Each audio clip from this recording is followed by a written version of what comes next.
Katika video hii hapo chini kwenye description nitaweka linki ambayo itakupeleka moja kwa moja katika kupiga kura, na ukifika pale utafanya kama ifuatavyo. Ukipiga, kuna njia ya kwanza ni ya kugonga linki hapo chini, lakini njia ya pili ni kwenda katika web browser yako. Kama unatumia Chrome,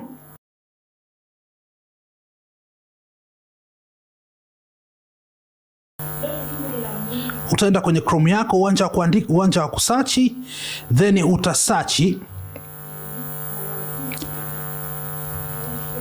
CAF